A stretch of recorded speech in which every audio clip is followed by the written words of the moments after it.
right, welcome in to another edition of the Louisiana Loaded podcast, live here from the garage, getting you set up for what's been going on in the world of LSU athletics and talking a little bit more sports. We will dive into recruiting with our special guest this week, Shea Dixon from On 3. As always, I'm your host, Jordy Collada, joined by my co-host, Willie Helmers, and our boy Brandon G, who's pushing the buttons for us in production. And it has been an interesting week here in LSU sports. Tiger baseball team gets off to an 8-0 start and then runs into their first loss of the midweek against McNeese. Yeah, dropped one against an in-state little battle.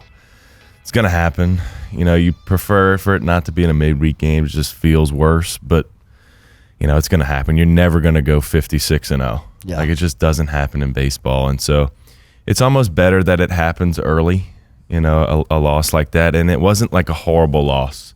Yeah. They didn't get beat like, you know, 12-2 or 13-1 or something like that. They made it interesting. They made it interesting at the end, and they fought. And even Jay talked about it, you know, after. It's like, he does it all the time. He comes in the dugout like middle of the game. He goes, let's go, let's flip a switch. And he might not use those words. Yeah, may use some choice words, but you know, it's kind of more of a thing like, hey, we're gonna flip a switch. And they did. Like, they flipped a pretty good switch and tried to come back, and sometimes it just doesn't happen. Yeah. And listening to him kind of talk after, you know, even some of the players, and I got a chance to speak with them, you know, throughout the early part of, you know, this week and last night, and they're fine. Yeah. You know, they lost the game. What? You had a great quote from or about Jay Johnson in our first podcast. What he would tell you guys is you'll figure out what team you are after your first loss. Yeah, adversity is, you know, baseball's, you know, like I said, you're never going to win 50. You're not going to go 56-0. So you're going to face adversity no matter what. Doesn't matter. And so being able to overcome that adversity in a way that's like, you know, and you can tell, like on Friday, you'll be able to tell what team they're going to be. Yeah. You know, it kind of just defines you as a team of how you come out after a loss. Right. And it may get a little more interesting when you get into SEC play and all that kind of stuff of like, you know, what does this team really look like after they maybe lose a series at home or lose a series on the road and come back to home? It's just, that's why baseball's great, man. Like, it's just interesting. So what have you made? You've had a chance to see the starting pitching now 2 weeks in a row. What have you made from them after their trip to Jacksonville? After the Jacksonville trip, I was impressed, like with Schmidt, you know, especially Cooper Moore. Cooper Moore obviously has shown, you know, his stuff. Yeah. You know, he's great. You know, he can extend, and he's got 4-pitch mix that he can all throw for strikes, and that's huge for a starter. You may see him move into the Friday night role sooner rather than later if Kason Evans doesn't, you know, step up a little bit, step up his game, stop, you know, get in the zone, stop walking guys. And nothing wrong with what Kason's done at all. He's been great. But you may see Cooper Moore come out on Friday to set a tone a little bit better. Possibly. And, you know, not saying that Kason hasn't set a tone, but Cooper Moore has done the whole setting the tone on Saturday, you know, right out the chute. And so they may want to move that to Friday, flip Kason as Saturday, leave Schmidt on Sunday. Yeah. And it just kind of, you know, depends. But all around, like, you get all three of them have gone 5+ innings. Yeah. And then, you know, you don't see it a lot. You only use 2 arms on Sunday, which is kind of rare. And it won't happen like that in the SEC just because you're going to use more guys and it's going to be more competitive. Mm-hmm. But seeing that on Sunday and, you know, 3 guys going 5+ innings, I'm impressed so far. Yeah. Yeah. How about the lineup? Dangerous. Yeah. You know, that's the one word I've been liking to use is dangerous. There isn't a guy on there who can't hurt you. Mm-hmm. 1 through 9, everybody, you know, for the most part, there have been 9 guys who have been starting.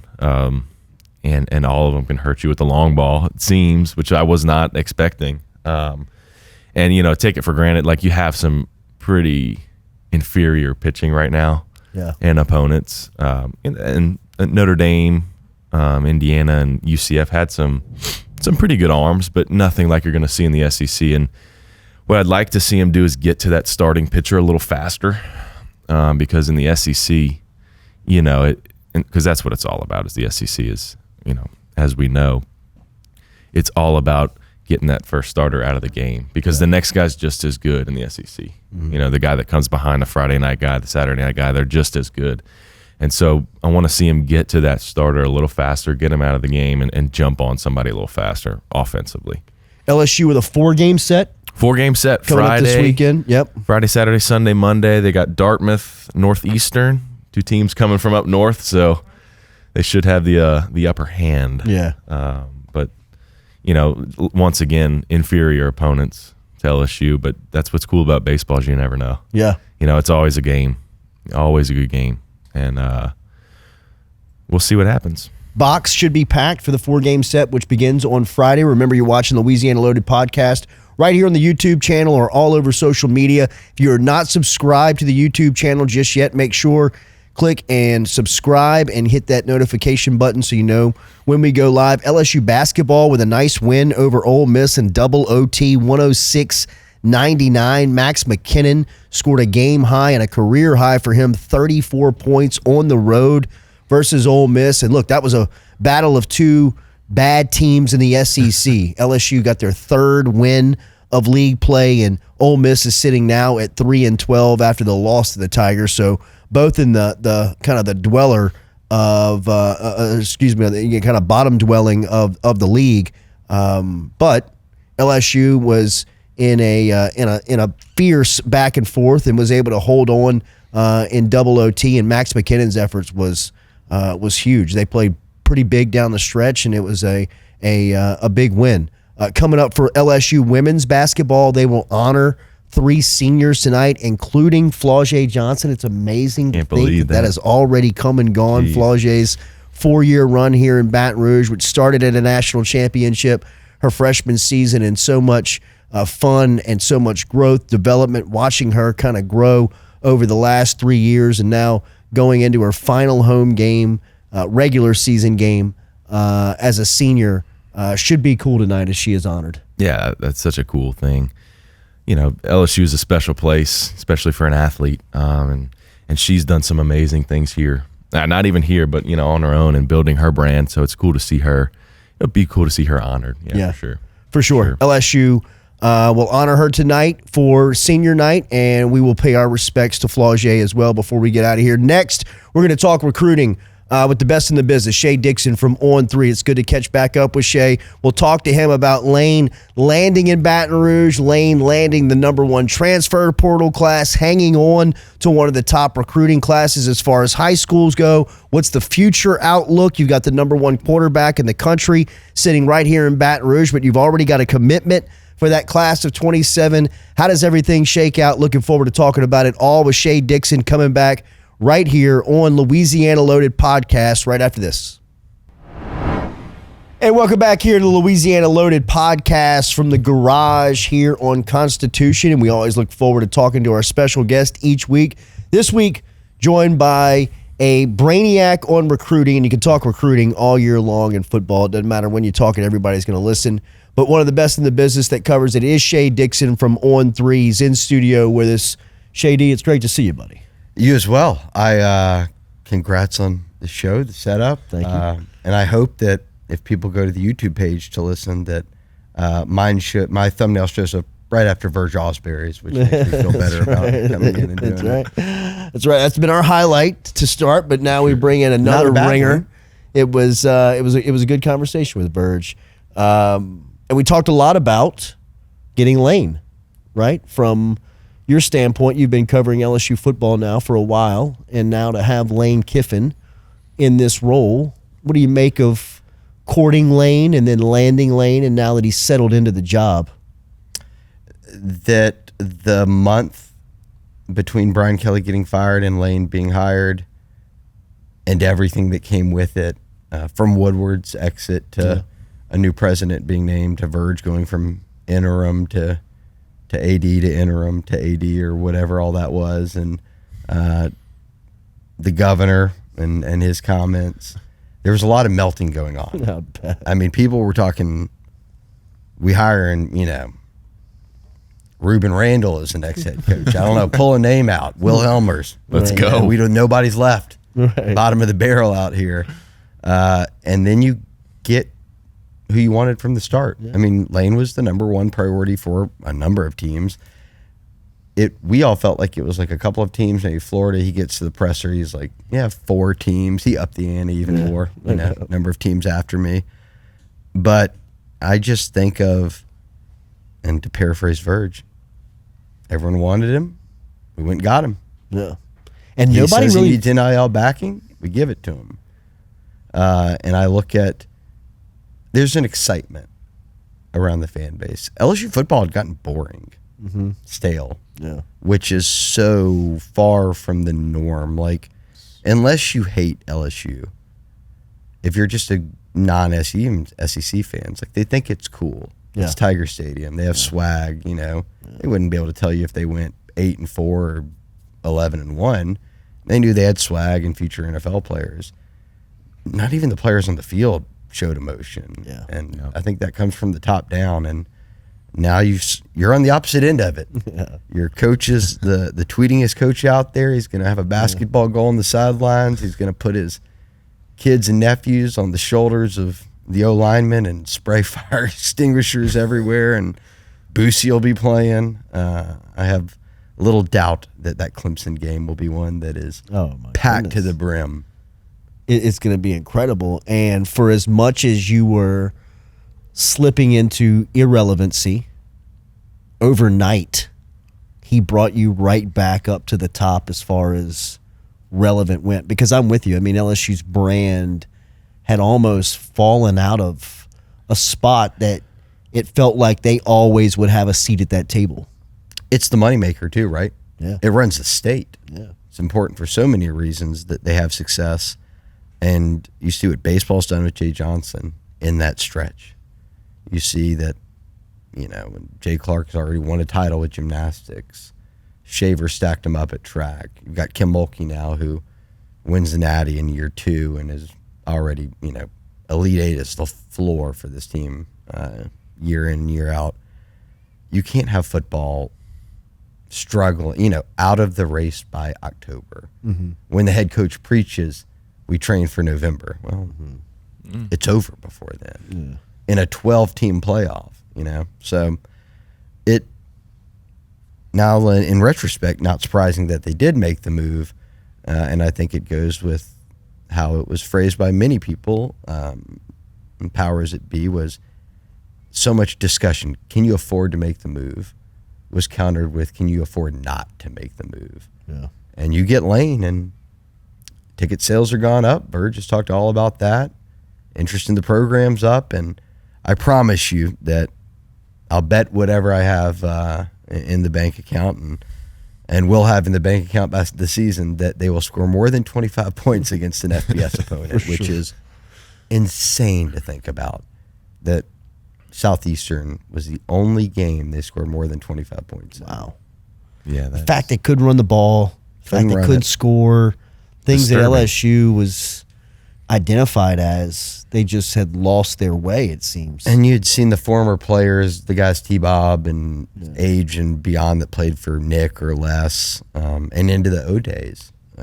Got most frustrated with it was like, you're at the 1-yard line and you can't punch it in. Yeah.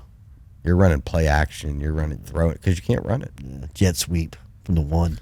Let's not rehash it all, but so much of the identity was lost. Yeah. Physicality, the fun, the swagger. Yeah. I think wasn't LSU football. No, that's not LSU football.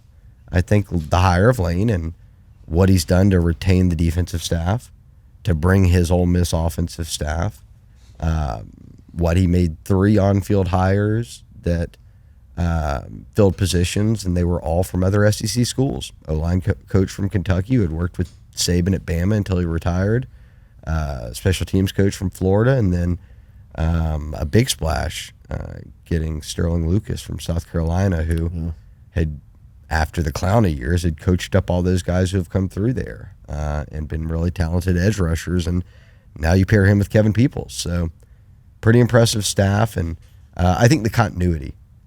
Yes, you have to install a new offense, but the coaches are all the same guys. They know what they're doing, and they've had success everywhere. The defense just keeps doing what they're doing, improving every year.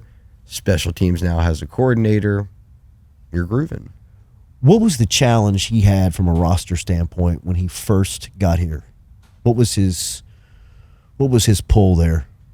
I think the very first, then, if you're speaking about building and having a roster in place, is yes, you had to move into that retention part, but he landed on a Sunday with a handful of coaches.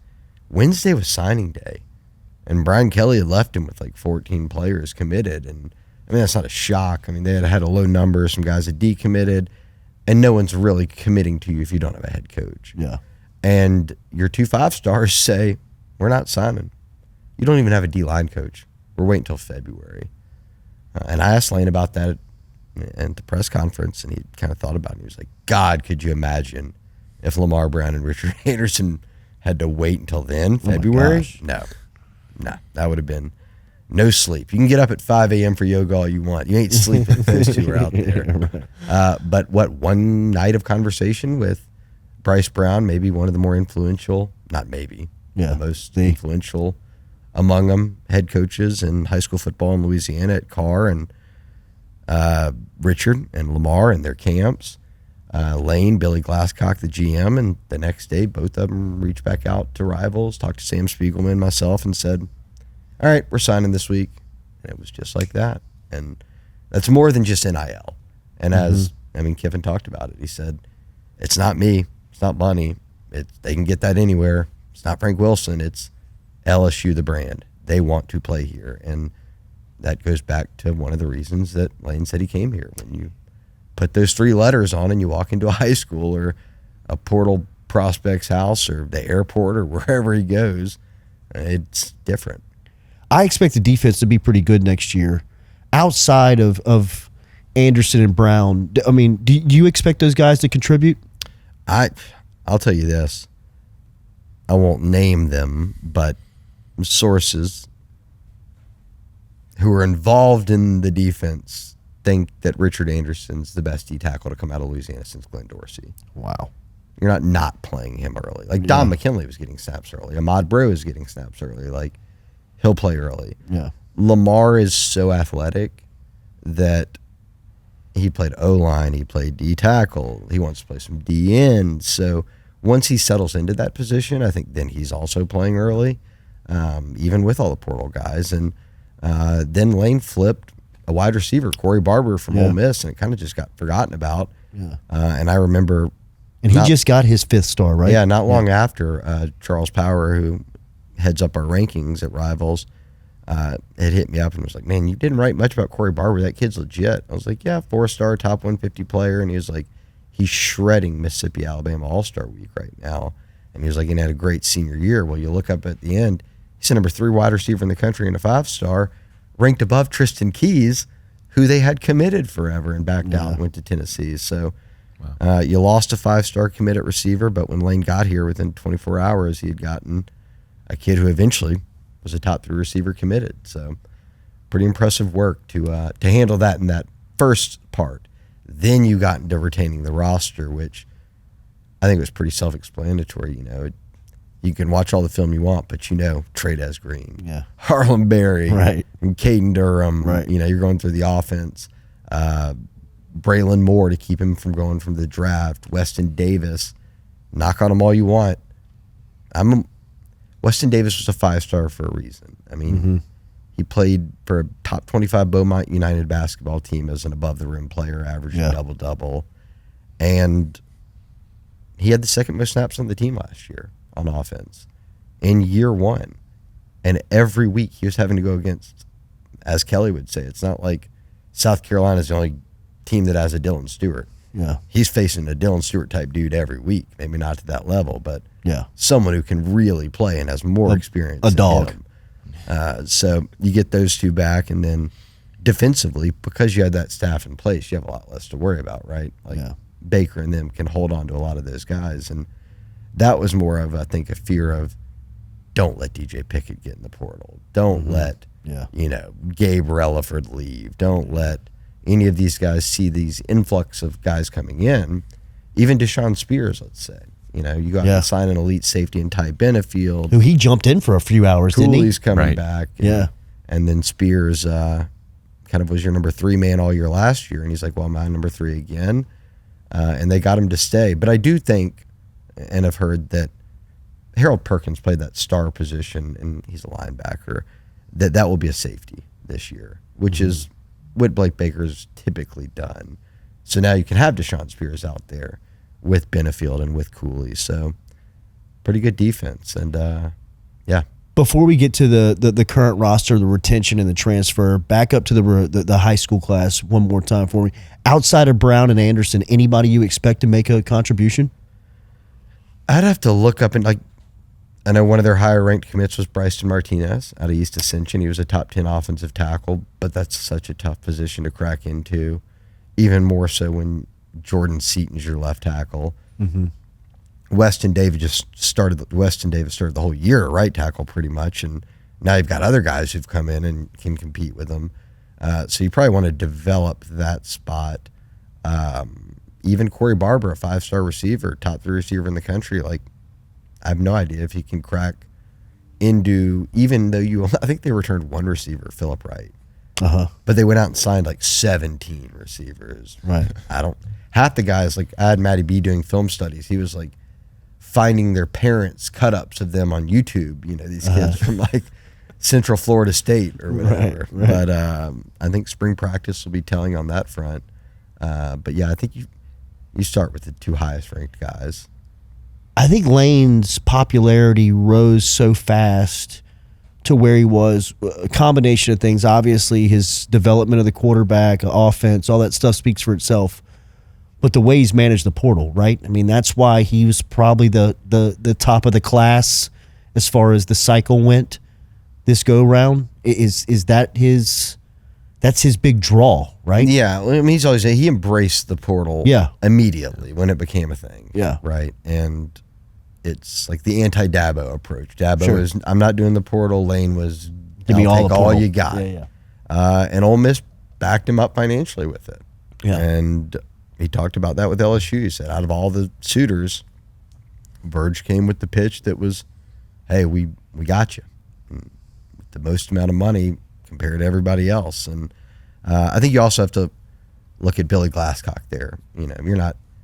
If you're just Lane Kiffin, you're out there recklessly doing it. Sure. You got to have a GM who's balancing it all. Yeah. Checks and balances. Helping identify through the staff and personnel the guys you want, who fits, where they slot, because it's like the NFL, a quarterback, a D end, a left tackle, those guys make the highest dollar figures. And as you get to like a running back, for instance, which is a bad example here because it's Harlem burying them, but in the NFL, guys are not even getting drafted or starting in the NFL. Yeah.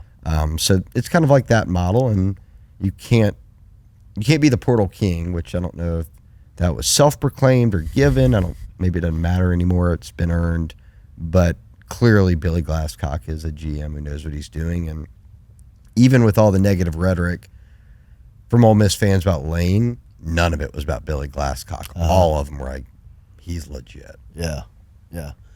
Do you have an idea where the money is coming from? Because this is not Todd Graves, Brandon Landry, Bordelon Incorporated, right? I mean, like, I know those guys love the program, love the state, love LSU, but I think the aforementioned help. Sure, yeah, and I don't disagree with that, but some of the numbers being kicked around with this roster cost, I can't imagine.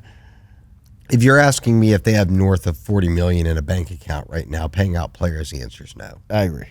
But you go out and you raise the money. Yeah. Win football games, people will give you money. It's not all owed up front. A lot of these guys have deals in place where at the end of the year is where maybe they hit some bonus, whatever it is, and that's kind of where they get the biggest chunk of it. But they'll figure it out. Lane will shake enough hands and kiss enough babies to get the however many million they need. This portal class looks incredible on paper. How good are they? Man, it's the off season, right? Yeah. And it's always fun to talk it up. Any sport, right. The pitchers have never thrown harder and never been more accurate. Exactly. Everyone in the weight room has never thrown up this much weight. Everybody's on, wearing the trackers. They're hitting 29 miles an hour, breaking records. Yeah. Everybody's undefeated. You never lose in the offseason. Right. But I think this excitement is just more about, hey, there's someone coming in that's a proven commodity on offense. We know what the defense can do. This is LSU, and he gets it. And he's put a great staff in place. And they're going to get this NIL backing. And right away, you put together a roster that on paper does look like that. Right? Yeah. Now, Nussmeier was a preseason Heisman frontrunner. He gets injured, right? We always thought Harold Perkins would be a top 10 pick. Didn't come to fruition. We don't think, at least. So games are it's like I was talking to you before we came on.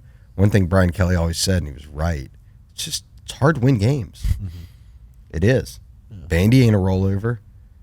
Sam Leavitt lost to State last year up in Starkville. So Arkansas was the worst team in the SEC, and they were dropping 50 points a game on everyone. They just gave up 55 points a game to everybody. Yeah. So it's decided on the field. Like, no way I'm going to sit here and pick up easily an undefeated team. And look at the Vegas line. A year ago it was 7.5, and everyone was like, free money. Yeah. They went 7-5. Right. Now it's 9.5. Well, you get to 10 wins, you're in the playoffs, and that's the goal. So yeah, I think the most important positions too are accounted for. Yeah, quarterback. Yeah, revamping the O-line, getting your running backs back. Yeah, Lane can figure out quarterback and receivers, and then defensively, Baker and the staff of. They took them from 100 and something defense when they got here to the 60s, then in the 30s nationally. If you have a top 25 defense and offense, even you're one of the best teams in college football. So, on paper looks great. I think that on the field, all 40 of these transfers aren't going to play, but it's enough to where you can find competition and starters and depth. The last time this job opened and Brian Kelly got it, I wanted Lane for a very shallow reason. I just wanted him because I thought you would always have a quarterback with Lane Kiffin. You will. I agree with that. Bingo. What about this room, and what are the expectations around Leavitt? And then a kid like Longstreet, I don't think people realize just how big of a pull he is in a cycle like this, right? Remember Bryce Underwood was the number one player and was committed to LSU forever and flips to Michigan, starts as a true freshman. And then Keelan Russell had come out of Duncanville. LSU had offered him. Bama. Went to Bama. Bama was all over him. He's kind of the heir apparent there. Longstreet was the next the only other five. He was the third guy, the 5-star. Wow. Played at Centennial out in California, stayed home, went to Southern Cal. And you bring up the last round of hires, Lincoln Riley was a name that LSU fans wanted. Mm-hmm. Now you've got Lincoln Riley's quarterback from his home state bailing after year one. They come to play for Lane Kiffin. And then the highest ranked FCS quarterback in Landon Clark coming out of Elon ends up signing with LSU. Michigan was on him. James Madison, who made the playoffs, was on him. Georgia was on him. Tennessee was on him. Picks LSU knowing that the other two guys are coming. And I was just talking before we came on. On3 put out the industry transfer portal top 10 quarterbacks in the SEC that transfers. Leavitt 1, Longstreet 3, Clark 9. So you've got 3 of the top 10. That is amazing. That stat alone. Batting 300. Love that. And all of them, that'll get you in the Hall of Fame. Yeah. And all of them have multiple years of eligibility. Now, you'd like it if Sam Leavitt is your QB1 and doesn't stay for 2 years because that means he had a really great year and he's off to the NFL. But there's a lot of people in that building who felt like, hey, had Leavitt not gone to LSU, they'd have the same amount of confidence right now. Yeah. Longstreet is that good of a player. And all 3 are dual threat. And no knock on Nussmeier, but we're just in an era now where you have to be at least Joe Burrow. Yeah, you got to be able to move. You don't have to be Jaden Daniels. Right, that's right. But you got to be able to move around. That's right. That has to be part of your game, and all 3 of them have it. So, do you know the logistics of the Leavitt recruitment? Did he? So he flies to Knoxville. So does he buy a ticket to get into the terminal? No. Okay. So he says, I need a jet. Okay. Which is for his job status is pretty easy to get, right? I mean, I think he's got some options. Yeah. He's got some options. It's, you don't have to go far around the building. I mean, right. Jared Belton stuck around. He's running a lot of things now. That's right. JR 15 minutes. We should be airbound. We'll be fine. Yeah. What's crazy about this is that coincided with Ole Miss losing.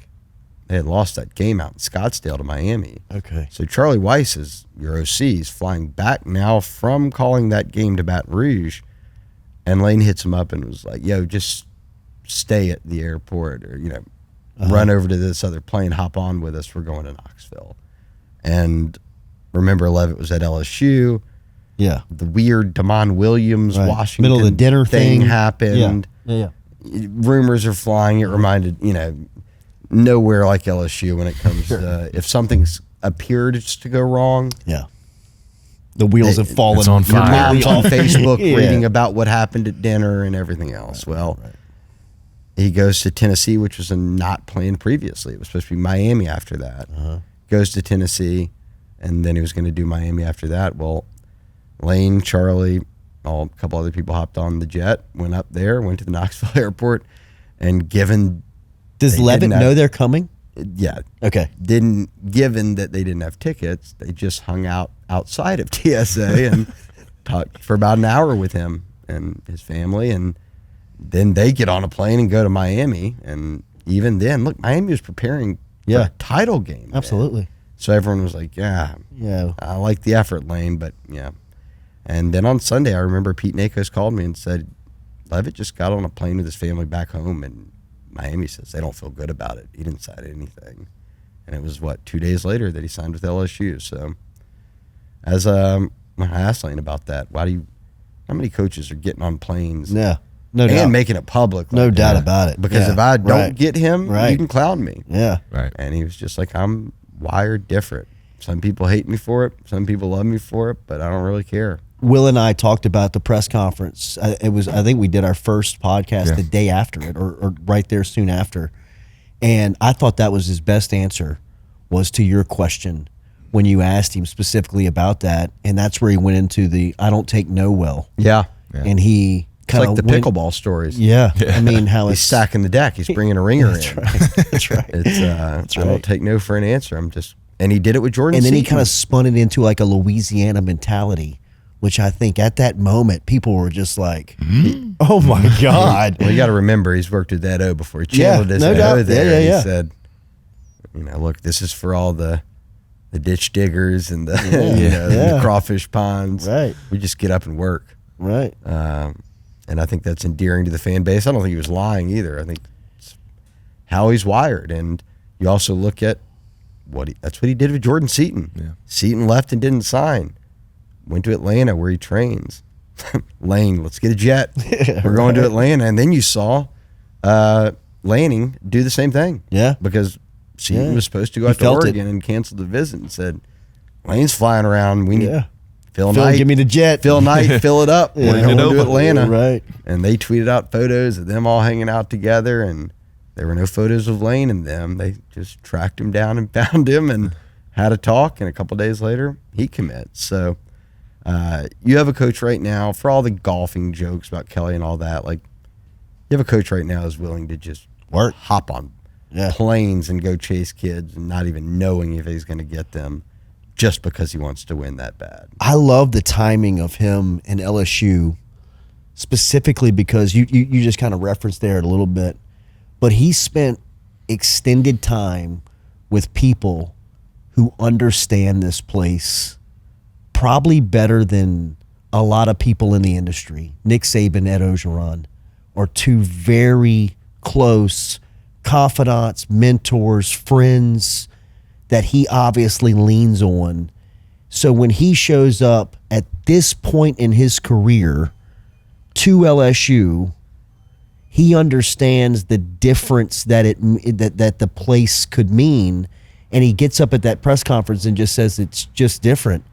I really believe he believes that. He's known that. No. He's heard that. Remember LSU Ole Miss week before they had Ole Miss won, but this past season, when he got asked about LSU's defense, and he was like, oh yeah, Mansour Delane and all these guys in the portal, and they signed the top 2 safeties in the portal.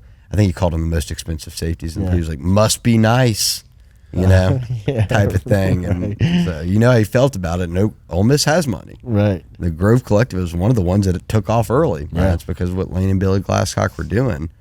But even then, he was kind of saying, like, hat tip. Like, wish it could be me. Wish I had that kind of money. And then, he spoke at his press conference when he got here. What did he do? A downtown business bureau, some luncheon. Yeah. Spoke at signing day, so not often. Like, loves Twitter, but very much an introvert. Yeah, not a public guy. He's going to get out there and do a lot of pressers. But in each presser that I've seen, I guess the 3 of them, he quickly mentioned that the talks with Saban and Nick saying, "You will regret it if you don't take this job." Yeah. Because I think what he boiled it down to is, if you really want to win national championships and have success, and that job's open and they're offering it to you, there's not another one out there that's like it. Yeah. And it's why, I think it backs up why a lot of people have always said that LSU is among the top 5 college jobs in football, and it was the one that was open, opposed to Bama not being open, or Texas, or whomever you might consider to be Georgia, the other kind of top programs right now. Win or lose, LSU's a top program because of what Saban did and what Les did and what O did. And even Brian Kelly got fired. He didn't have any losing seasons. Yeah. It's just the standard's different here. And I think he understood that and is up for the challenge. And, God, what he did at Ole Miss. I mean, he's winning 10 games a year. Oh, my gosh. It's the best 6-year run since the 50s. Freeze was just trying to convince us that kids wanted to come to Oxford back in the day. Yeah. When they were signing Kendichi and them. They weren't winning 10 games. No. And, he's just rolling out 10 win. Oh, my starter got hurt. Well, there's this FCS kid we found off Twitter that will no doubt lead us to the playoffs. So I think there's another excitement that kind of gets lost here is, for the older crowd, all of us, and older than us, that lived through the less years, and when it was always like, is this team ever going to have a quarterback? Yeah. They're always a quarterback away. Right. Who in college football is a better quarterback guru right now? He's a Lane whisperer. Kiffin? I mean, it seems like every quarterback it was considered touches, Lincoln Riley. Doesn't Lincoln matter. Riley's 5-star quarterback just came to play for Lane Kiffin. Yeah. So speaking of quarterbacks, it seems like 2027 in Louisiana is going to get a lot of attention because of, obviously, you got Elijah Haven, who's the number 1 quarterback in the country. You got the Evangel commit, Peyton Houston, in Houston, who's committed to LSU. Yeah, Malachi Ziegler over in Benton. Ziegler. It's committed to SMU. What's the state look like in 2027? Obviously, headlined by these guys. It's another one. I mean, so often, and a lot of high school coaches over the past couple of decades would say that the Paraloos and Arch Mannings don't come out all the time because they're putting their best athlete at quarterback. Yeah. Like Devin White and them were quarterbacks. Corey Webster's. Michael Clayton. They're not playing quarterback in college, so they're not getting 4 years of high school development out of it. So for Louisiana to have 3 guys who are going to big-time schools, Haven's not committed yet. A lot of people think he ends up at Bama. But to have 3 guys that are all 5 stars, 4 stars in the top 15 nationally is a pretty big deal because that doesn't normally happen here. And right now, like I said, he just got 3 portal quarterbacks, all of which have multiple years of eligibility. He inherited a quarterback that he was already recruiting at Ole Miss and is good with keeping in Peyton Houston out of a storied Evangel program. And now they're turning the focus to 2028. They're out here trying to flip Kirby's commit, who's the number 1 overall prospect in the country. But I don't know if they're going to have to go portal hunting every year at quarterback, but you do feel like if they do have to, you can trust that Lane will figure it out. Yeah. Things will be all right. Yeah. What was his relationship like with Haven? I know Haven made a couple of trips to Oxford, and the word I got was that Lane almost thought he was too tall. I haven't heard specifics. Just when I asked the people up in Oxford, they were just like, yeah, they never really pressed for him. Yeah. And that was kind of the vibe here with the prior staff. And then very quickly he was up at Evangel and meeting with Peyton Houston. Houston and his family came down and met with the staff here. And nothing changed. And it was Peyton said, hey, we're moving forward. So you kind of check that box off. And it's odd to have a 5-star right down the road at Dunham who for 12 months, barring some shift that we're just not going to talk about being a target, but the portal kind of changed. Like if there was no portal, they'd probably be all over him. You'd be signing 2 quarterbacks, but like Nussmeier's little brother is still in this class. There's a lot of guys that the prior staff had been on and offered, but it appears Lane's and the staff is good with Peyton Houston and keep it rolling and see what we have to do next January. The social media is awesome on him.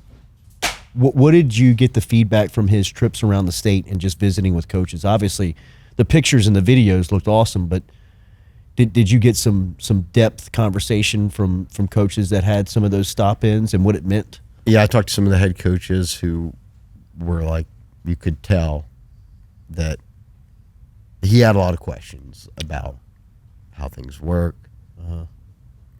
You know, who are your guys? Who are they looking at? How can we get them there? This is what we're building. And everyone already knows who he is coming in. So he's got that almost, and look, Lane's got a team to the playoffs, never coached in the playoffs, though. Yeah. He's never won a natty, so I don't mean to compare him to Jay Johnson in that regard. But, like, at this point, no one is sitting around judging Jay Johnson's decisions on the starting lineup or how he's shifting it around because he's earned the trust. It's proven. He's won 2 of the past 3 titles and did the same with Arizona, got them there. And you just trust that he knows what he's doing. That's Lane. I think when it comes to quarterbacks and offense and running a program, did it at FAU, did it at Ole Miss, 2 very tough places to win. No problem. LSU's easy to win if you can figure it out. I mean, 3 coaches have won natties here since Saban. Lane certainly is talented and smart enough to put himself into that category. And I think a lot of the coaches knew him already because Ole Miss recruits a lot of Louisiana kids. But they said that just the presence, hitting every school, talking with every kid, running by the kids' houses were something. Brian Kelly didn't do that because he's not cut. It's just different. He's a different coach. Right. And that's fine. But Lane is the type that hops on flights and chases down portal kids. So when it comes to Louisiana and first impressions, he ain't joking around about it. He's school to school, making sure that everybody's accounted for and knows that open door policy, you know. Once every about 10 years, you got somebody that comes along like a Dylan Moses, like an RJ West up at West Monroe. What do you, the recruiting guru, read into the latest 8th grader to nab an offer from a school like LSU? Yeah, that's all that. That was I try not to start until like 10th grade, and then I got forced into 9th graders. Right. Trying to avoid middle school all I can. You know, guys like Booga and them really press the issue. Right. I think his offer was around 8th grade. When you're actually, I'll say this: if your head coach is willing to commit a recruiting violation on national television to get you after you'd been offered in middle school, I'll follow you. That was Leonard Fournette. Les Miles just was like, and speaking of signing day, this time next year, let's be signing Leonard Fournette. That's right. Like, all right, coach. We'll pay the $5,000. Yeah, go ahead and get the checks in the mail. Thank you. Don't worry about it. Just got to eat it. Right. Yeah, go ahead and eat that one. But I was looking at, you mentioned his analytic or his tweets, and he talked about that. He said, look, I'm active on social media, and he's like, it's for the school, wherever I am. I want to bring brand exposure. Yeah. And Shannon Terry put together a list, CEO of On 3 and Rivals, of kind of like impressions made by, you know, whether it's sports writers or brands or anyone in that space. And, you know, it's Dave Portnoy that I'm looking at Barstool, McAfee, you know, Josh Pate, Rivals, Hayes Fawcett, Lane, just like out of nowhere. Is that Lane Kiffin there cracking the top 10? But look, he's showing up everywhere. And as much as we might be curmudgeons about social media, 17, 18-year-old kids who are talented at football are not on it all day long. That's right. So they're seeing it all. But I was meaning to click this earlier and I hadn't. But they had, during the stuff, being that Lane was the only coach on it, they provided his 10 biggest tweets he had made. His biggest one was a notes app about leaving Ole Miss for LSU, 50 million reach, and then 21 million was just a photo of a tiger, just letting them know. Who gave the 12-year-old their phone? Yeah, yeah, right. I've asked around too. It's him. No, it's him. Oh, it's him. Oh, yeah. Yeah, I've done the same thing. Like, somebody's got it. He's like, nah, it's him. They're like, no, he time blocks out his day. Yeah.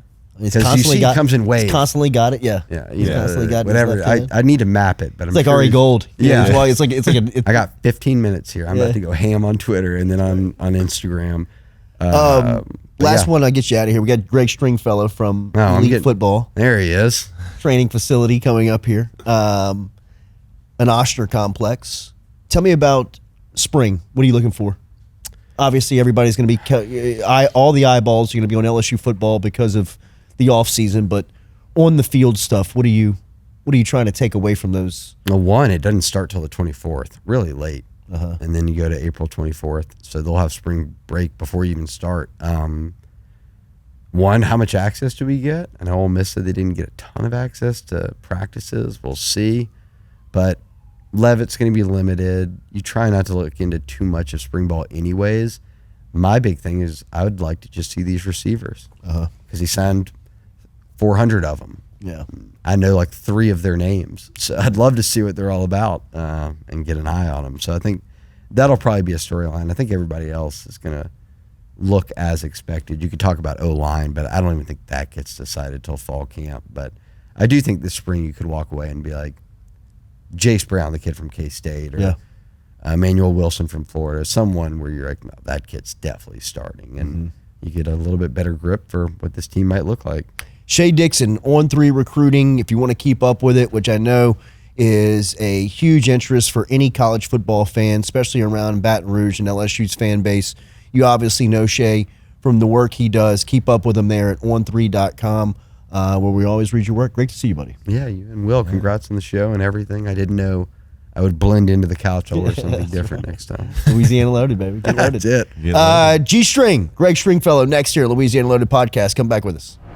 Welcome back here to the Louisiana Loaded Podcast. As we are at the garage, we appreciate our guest, Shea Dixon, for stopping by, catching us up on a little recruiting. Now, to our next guest, special guest inside of our studio, former equipment director over at LSU football and now in charge of Elite Training Academy on the corner of Burbank and Lee, an incredible facility right here in the heart of Louisiana, is our guy, Greg Stringfellow, better known as G-String. G, good to see you. Good to see you too, Jordy. Appreciate you letting me come on and talk for a little while, baby. Absolutely. G, it is an incredible facility. Everybody, we've spent a lot of time over. My son's on a 7-on-7 team. They practice there. They play there. Teams have come in from all over the state. Teams have come in from all over the South and some weekends, and it never fails. People that see it for the first time stop, look around. Is this? I'm in Baton Rouge, Louisiana. This exists. The Elite Training Academy on the corner of Lee and Burbank is really one of one. It is. And we designed it that way intentionally to be something that doesn't really exist in the Southeast. I mean, it's a facility that we built that would mirror a college facility. I had a lot of experience at my days at LSU with the facilities and the renovations that we've done and just seeing how those things go and kind of being part of those design processes and stuff like that. And, you know, when we were able to say, hey, look, we need to do something that the community can have what LSU has or what a pro facility has or something like that, that is where it started, right? And then it goes, how do you build it and how do you make a first-class facility? Well, one thing that the ownership group wanted to do was make it a first-class facility. And so we built something that resembles a small pro or college athletic facility. The indoor football field is something that doesn't exist. You can see if you go to Texas or Alabama, some of those areas, some of the high schools will have buildings similar to that. But really, if you're not at LSU, the Saints, UL has a building. Kind of like a bubble. Tulane just put a bubble in, right? Yeah. So those buildings don't exist for community. They exist on a college campus, and most people don't get access to that kind of facility. We're able to host high school teams, college teams that travel in. We've hosted a lot of stuff like that. We're able to host our own leagues. We have 2 full-size turf fields outdoors that we can host soccer, lacrosse, football, flag football, all of those things. We could do multiple. Some nights you'll come out there on a weekday and you're there when you're having your 7-on-7 team practices, and the lacrosse league is practicing on the other field. Routinely. Yeah, that's typically kind of how we try to fill the schedule up. And, and then inside you'll have a track group or workouts or, indoor soccer. Those are all things that we can do in this facility. I mean, our indoor soccer league has been very successful. We're starting to grow it. People are starting to find out that we have indoor soccer on our site, that rink, and now we've started an indoor lacrosse league that's really getting a little bit of attention. Lacrosse is not a humongous sport in Baton Rouge. There's really one school, Catholic High, that plays it in the city.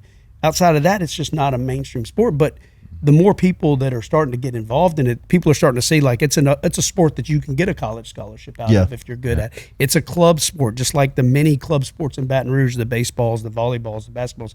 There's all these opportunities out there for the youth, and we want to be the home of all those opportunities. Speaking of youth, I know something that's huge in the youth around this part is flag football. It is. And you've got a spring league that's coming up. I believe registration is open now? Correct. Our registration we're associated with NFL Flag, which is a great league. The NFL does a lot of support. Shoot, half the time you watch an NFL football game, they're promoting flag football in the NFL Flag brand. It's a great brand. It's associated to the NFL.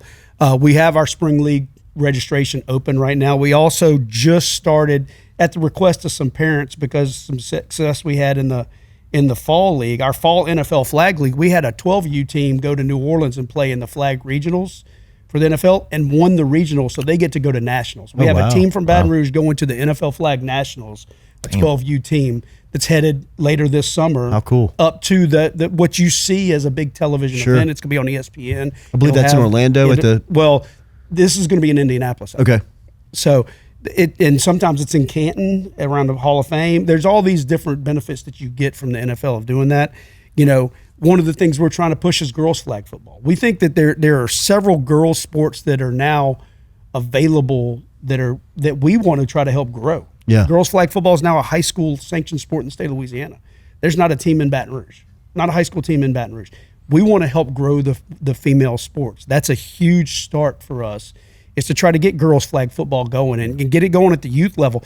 It's an Olympic sport. Mm-hmm. It's on TV. You can watch the flag football championships in different levels all the time. Yeah. And it's a sport that goes up this coming weekend at our facility. It's an adult sport. We have teams from around the country, adult teams in the UFFL league, coming to have a tournament at our facility this weekend. There'll be 55 teams from around the country now. Wow. So it's a national event that Visit Baton Rouge has partnered with us to bring to our facility this weekend, with several thousand people going to be there. Come out and watch some flag football.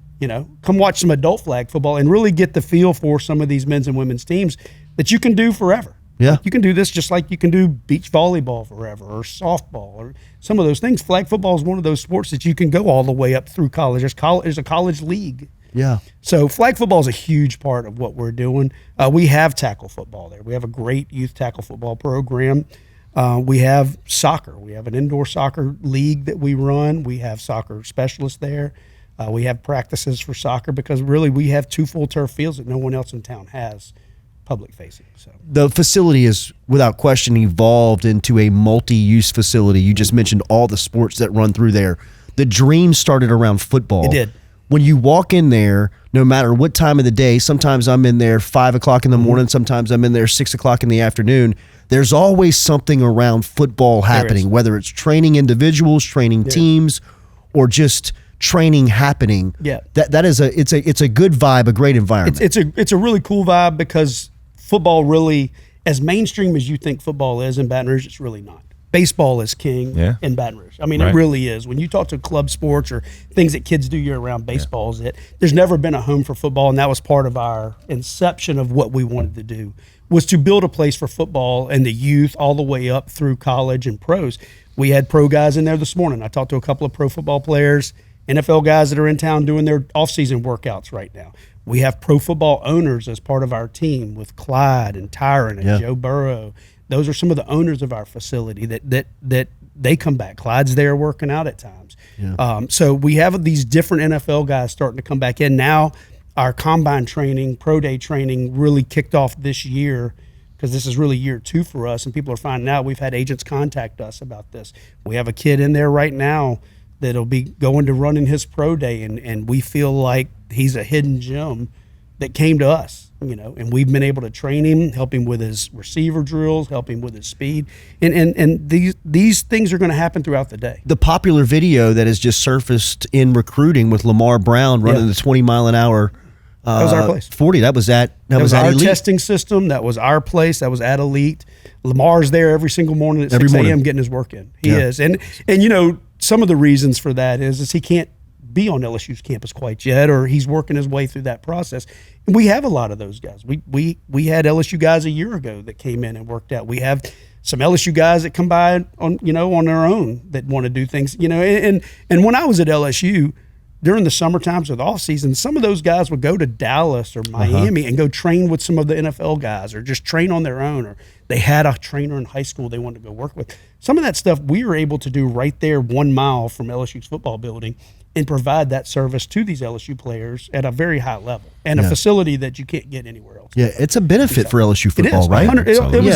It was built as to support everything at LSU athletics, football, any other sports. LSU soccer teams practice there. LSU's lacrosse team practices there all the time. So any of those sports, since Coach Marshall Falk's been at Southern, he's been over to our facility several times. They've had recruiting dinners at our building. We're here to help all of those teams in the city. Mm-hmm. And Southern has got kids coming over doing workouts. They come do some private training. There's all kind of different things going on with Southern. LSU players come by.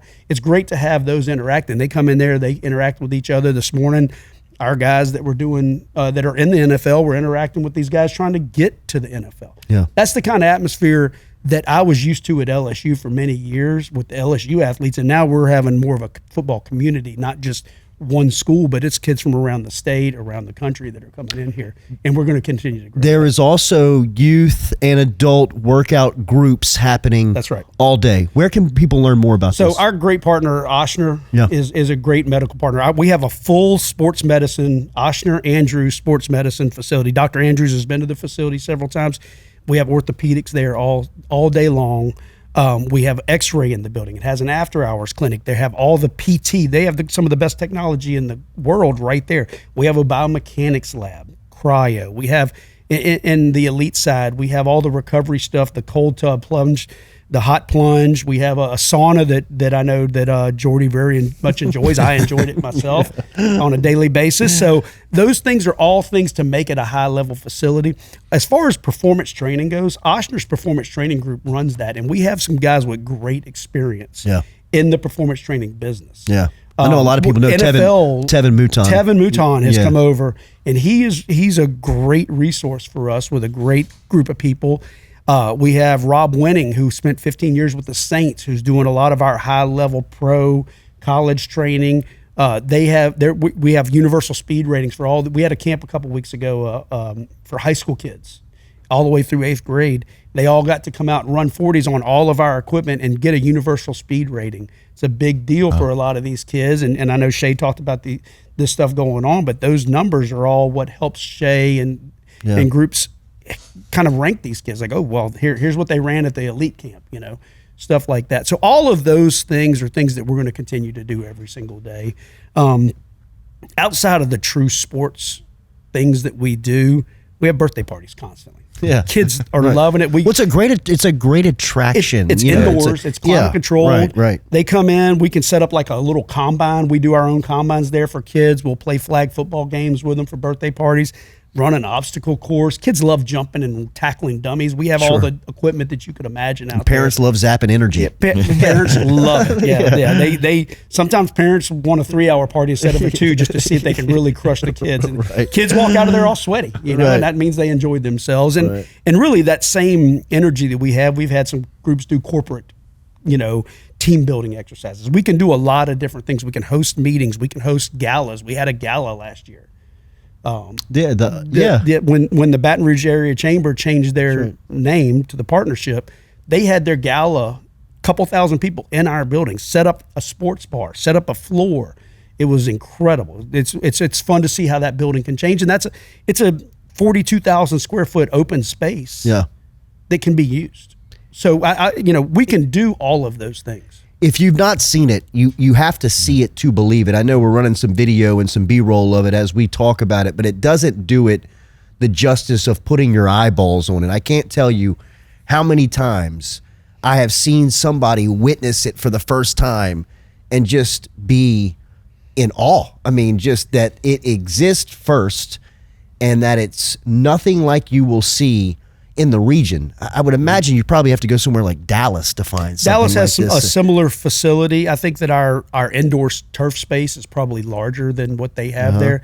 You can get some of those that are like 30-yard by 30-yard spaces that guys can work out and run in, but you can't. We can do a full 7-on-7 in our building, a game. Yeah. Oh, right? Yeah. I remember Joe, walked in the building the first time he came over and saw it, and he's one of our owners. And so he's seen the kind of precursor to it, but he walked in, he's like, oh my God, we can do anything in here. I can throw every route inside this building. Right. I said, yes, that's part of the point is the ceiling height and the width of the room, and how big it is. We can do anything in that building. And it is amazing to see our owners when they first came and saw it, like each one of them, and we have some significant owners. Every one of them that have walked in and seen the building, they're like, oh God, it's bigger than I thought it was going to be. and NFL players, they walk in, they're like, wait, this is better than our facility back in whatever the team. X City. Yeah. So we're proud of that. We're proud of that. Yeah. It's an incredible facility. I urge anybody who is looking to get the training, who's interested in the training, who's interested in seeing the facility to check it out. It's on the corner of Lee and Burbank. Website that we're promoting? www.Elite Training Academy BR. It's long. Yeah. EliteTrainingAcademyBR.com. There you go. EliteTrainingAcademyBR.com is where you find them on the web. But it is one of one. And of course, with Greg's long experience of running LSU's football program from the equipment side, that is you get that feel there. I think the reason why NFL, college players, even somebody coming up like my son and his group feel very comfortable in the environment because of Greg's experience of kind of creating that environment of what the training takes, what the facility needs, and it's all there. It's all there. EliteTrainingAcademyBR.com is where you can find them online. Great to see you, baby. Great to see you, too. Thanks, guys, for letting me come out here and visit for a little while and see in this great studio. This is a cool spot. Yeah, the garage, of course, a part of G and his team right here in the middle of Baton Rouge as well. That is Louisiana Loaded Podcast. Many thanks to Shea. Many thanks to G Strain. For my boy Willie Helmers and Brandon G, I'm Jordy Collada signing off. We'll be back with you next week right here on Louisiana Loaded. Make sure and like and follow and give us a subscription before you get out of here.